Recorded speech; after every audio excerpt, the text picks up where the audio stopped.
Ah. I tell you, I'm so happy to be here tonight for a lot of reasons, but one of the reasons is that Jody Dancer is here with us. A wonderful lady, devoted to the sport, totally unselfish, and her and Stanley were you couldn't find two more gracious people ever. And oh, by the way, 10 years ago when I told Stanley Dancer that no matter what happens, Stanley, when you're no longer here, we're going to try to keep your name alive. But Stanley made it easy for us because when last year when Linda Toscano went 1-2 with the Horse of the Year, and second, Chapter 7 in market share, with stablemates, the last time that had happened was 40 years ago at Albatross and Super Bowl, when Stanley Dancer did it. I would not be here tonight without some of these names nowhere near the podium. I might be in the crowd. If I'm choosing up sides like you do when you're a kid, no matter what it is, the first person I'm taking is Moira Fanning. She's good at everything. A couple of guys who gave me a shot 30 years ago with Sportside, Jay Berkman and Steve Katz, can't forget them. And 29 years ago, a man in the crowd named Alan Gutterman, he gave me a shot to sink or swim at the Meadowlands. And I'll never forget that from Alan, and that was right after Bob Quigley had left the Meadowlands, another great influence. Sam McKee, well, he'll never tell you this, but I will.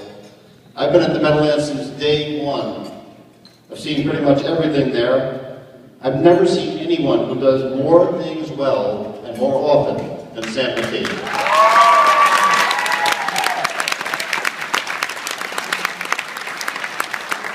Dave Briggs is here, and Gary Forster, the Canadian sportsman.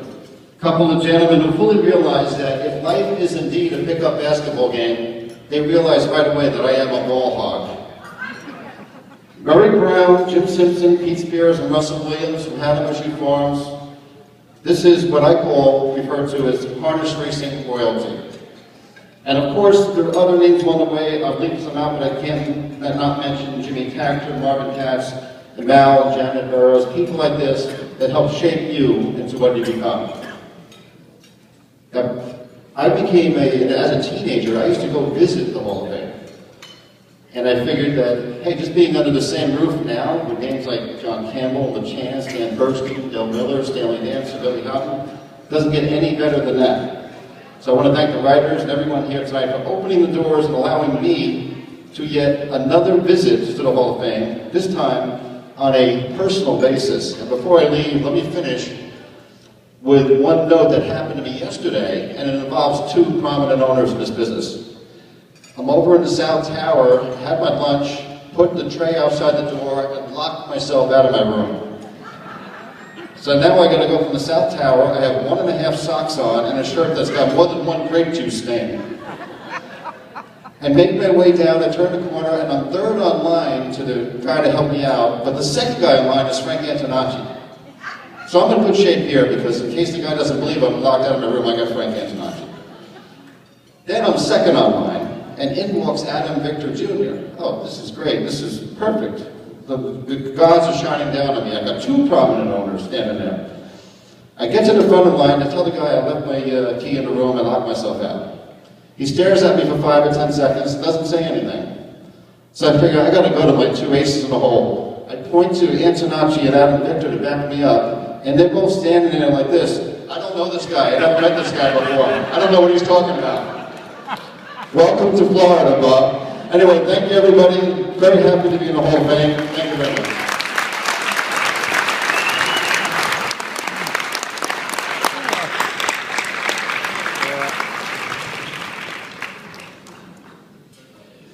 Presenting Moira Fanning and Chris Tully.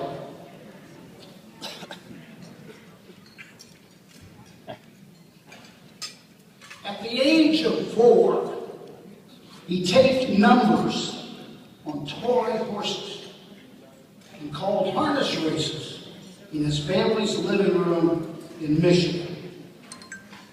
At age 6, he goes to his first Little Brown Jug in Delaware. As a 10-year-old, he writes a fan letter to the jug announcer That would be me. In gifts in return, a cassette for the calls of the Jug and the Kentucky Futurity, which he played until they were totally worn out. At 14, he hitchhiked by himself to the Meadows and showed up unannounced at my front door. He stays with me for a week, called some qualifiers. Later that year, I called one of my best buddies in harness racing, Bobby Williams. We got him the job as the announcer at the Clinton County Fair in Wilmington, Ohio. 35 years later, he is one of the top announcers in the sport on its biggest stage. He also heads the broadcasting department at the Meadowlands. He calls the Grand Circuit meet at the Red Mile. Thank God I answered that letter, or I wouldn't have the opportunity to say tonight, welcome to the Communicators Hall of Fame, Sam McKee. Hey, Sammy.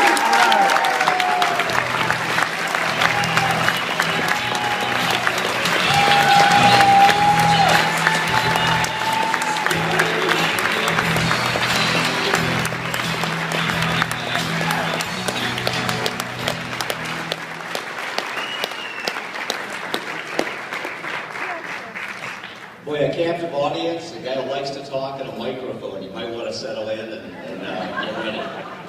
Just thank goodness Roger didn't throw those tapes away and not open those letters, because I sent him one every day, I believe. So I certainly appreciate his support. And if it wasn't for him, I wouldn't be standing here today. Like he said, he got me a job announcing at county fairs in Ohio, Clinton County Fair. Also, I got to call a race at the Little Brown Jug when I was 14 in 1976. And for the young guys here, Settlemore and Tetrick and Zocali, we did have mobile starting gates back then, and the drivers did wear helmets. So it wasn't that long ago. But it just seems like most of my life I've been in the right place at the right time. And so many opportunities have come my way and doors have opened. I mean, Chris McErlane gave me a shot at the Meadowlands, and it's the greatest thing career-wise that ever could have happened for me. And I'm smart enough to know if John Bothy didn't have a meltdown, I probably wouldn't be standing here right now, too. So everything has really worked out well. And in addition to race calling, there's so many other things in track management that I'm so proud of to be involved in. Right now, the international simulcasting is a passion of mine, and we're making good progress there. The video department at the Meadowlands, probably the greatest thing that I feel like I've ever been a part of was the Stanley Dancer tribute, that Bob Hayden's eulogy for Stanley that we put the pictures to and the music. And if you Google it on YouTube, you'll tear up when you watch it again. It's just a wonderful piece, and I'm so proud to be a part of that, which won us a Herbie Award at the Meadowlands. And it's just so cool to think that a guy that I idolized when I was growing up, John Campbell, I could call him up and have a conversation, talk horses with a man of the class and dignity of Emmy Gary. And when my cell phone rings and you look down and you see it's George Siegel, you think, wow, maybe this is all right, maybe I have arrived. So I'd like to introduce my family at my table. My wife, Chris, is here today. And they talk about you know, how your husbands and wives should be best friends. Well, in our case it is. We've been together 32 years. We've had a lot of laughs and a lot